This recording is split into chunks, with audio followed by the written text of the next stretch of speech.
Listen, Pedro DoorDash Santiago, formerly, I'm the one that would probably ask the questions that they don't want. So they don't want any part of me because I'm too real for them. And I would love to do a one-on-one with Tony. I would love it. I would absolutely love it. I'm going to tell you why right now. And I got two questions I'd ask him. If feasible and possible that in 2025, I will get an interview with the DoorDash CEO. And the two questions I would ask him, Tony, is this the app that you envisioned? Tony, do you care about poor people in America? The seat at the table meeting happened this week, and I was not there. I failed you, and I'm sorry for that. Welcome back to Mr.BetonYou. About 7 months or so ago, I made a video and I talked about me going to Curbivore and meeting Tony's right-hand man and eventually wanting to meet Tony and having a seat at the table and trying to impact and ask some questions and spark some change. Well, it's been made aware to me that several YouTube, gig tubers, whatever you want, content creators that are in this space got invited by DoorDash to go to the headquarters in San Francisco to do a roundtable meeting, DoorDash Roundtable 2025. I think they're calling it something like that. And I'm not surprised. I'm going to give you my reaction to it. I haven't spoken to anybody that's at these meetings. I don't have any insider information. But I'm going to theorize and tell you exactly why I think they're doing this, what that conversations, what they were like, and then maybe some of these creators will talk about their experience if they're able to. Nova Hustles, formerly Nova Dash, I believe, was once deactivated on the app, got back on, great content creator, shares his experience in, I believe, the DC area, makes mostly positive content on DoorDash, mostly, I guess, right? Got invited and went. He's been talking about it on his channel.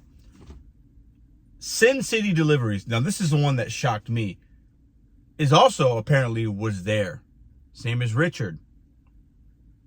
What he's known best for is using the glitch and selling it to dashers to make money. DoorDash invited him.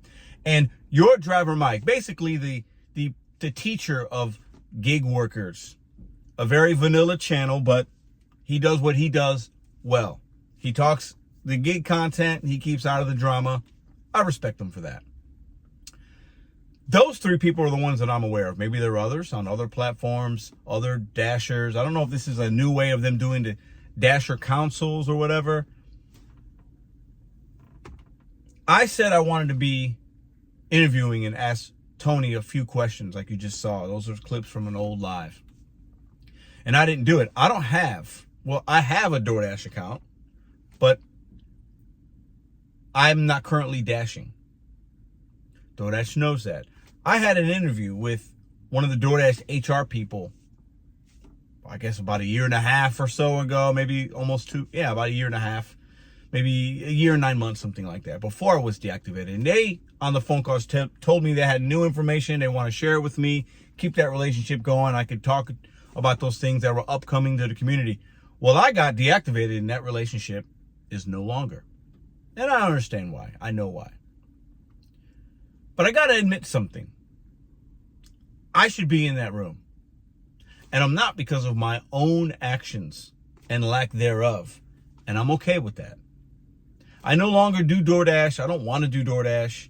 I think delivering orders for $2 or whatever, or $5 or $6 on average, which is what the average DoorDash order is, I think just seeing that is pathetic.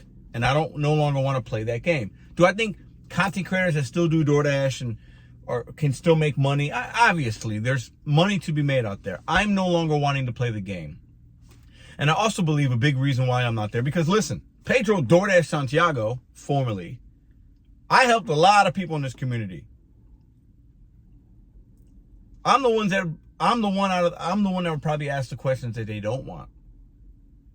And they don't want me delivering, they don't want me as a mouthpiece delivering information to the community because of how I am. I get it.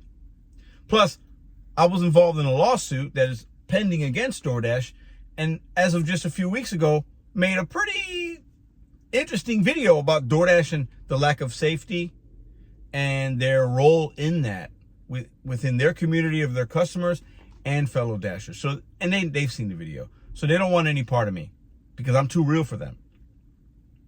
But why do I think they're doing this? Let's talk about that real quick. DoorDash mostly gets bad PR in this community. There's going to be some content creators that just talk about positive and their experience and showing you how to make money. Well, some of those content creators have hidden agendas. They want to make money and they're showing you things and not giving you the truth. That's my opinion. I'll stand by that based on what I know and what some of you guys know. But I think this isn't a bad idea by DoorDash. I think having the right people at the table, and some of these people are the right people, to help filter the information and how they want it to be filtered and have a good PR and a swag bag in a hotel room and flying people out. And it's good. It's got me talking about it. It's not bad. But what do they want to gain from this? Because we know there's been other content creators, whether it's Bentley Coop, publicly has talked about he's gotten some gift cards and he had a relationship with them. Megan Risman no longer does DoorDash and stuff, but she talked about how they wanted to have control of their content. They wanted her to sign some things and make videos.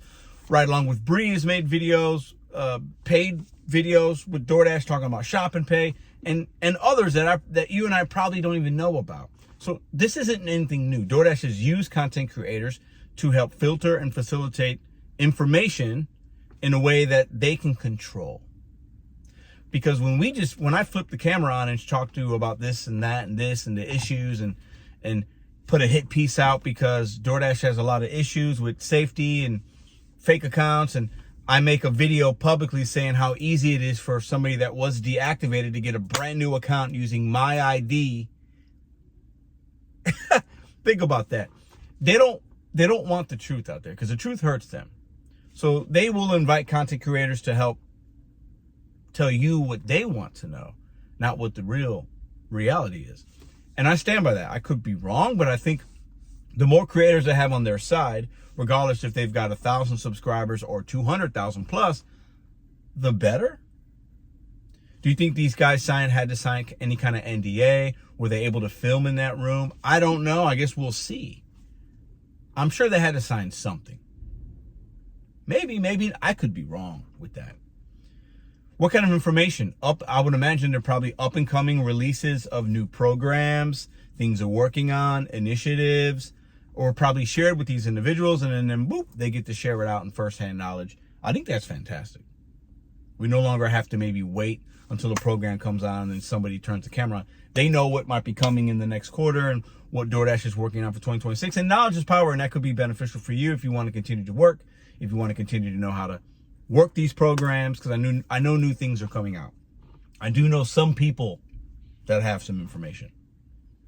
But I think it's interesting the selection of people that they have at that meeting. It's interesting to me. Was Bentley invited? I don't know. Did he go? I looked at his page. He didn't announce anything. What about other channels? I'm not really sure. But it's going to be interesting to see what content comes from that meeting. And I got to say, I'll end with this. I failed you, like I said in the beginning. I should have been there. And if I was a little nicer and more PG, and I'm not PG. I am who I am. I say what I say. I don't hold any punches. I regret no videos. I regret no deactivation. I regret nothing. Actually, everything I've done, whether it's good or bad, it's got me to the point now where I don't have to do DoorDash, and I make more money and overall have a better experience.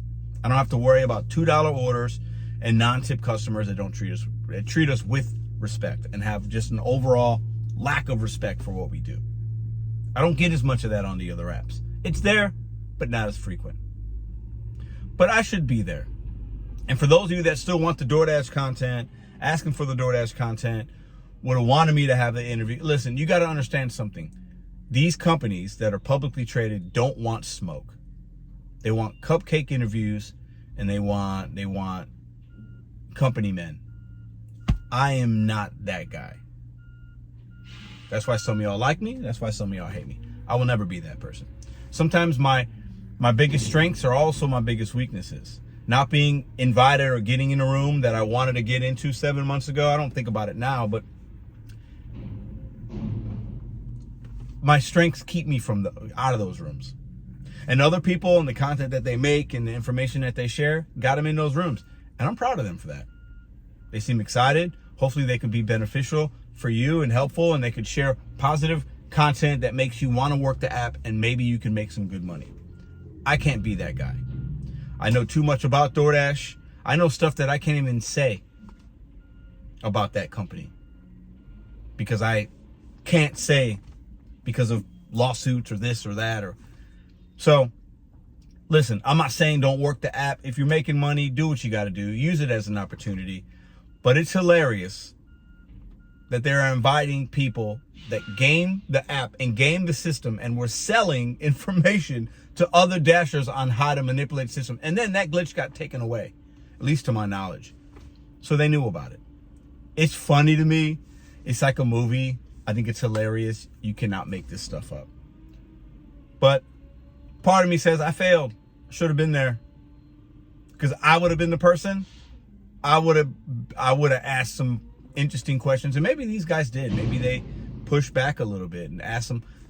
I think between those three guys over there, I could see one or two of them saying something that we might really want to know. But I would have definitely, was Tony in that room? That's another great question. I would have asked him, like I said in the clip, and like, is this a company you envisioned? Are you making the impact you really wanted? And does DoorDash, Tony, do you care about poor people? Because the app you services for poor people and communities. And a lot of drivers that work for your company, help you make the billions, are poor. Because you manipulate them into taking $2 and $3 orders. I would have asked that question. I promise you, right hand of God, I would have. And I'm sure some people would have laughed, but I would have done it because I said that's what I was going to do. It's interesting. Love to see what kind of content is going to be made. Did you not know about this? Hey, go check out Nova Hustles. Check out Sin City Deliveries. Your Driver Mike. I expect those three to be making some content about their experience. I wasn't able to bring it to you, but check out their channels for the information. See you in the next video.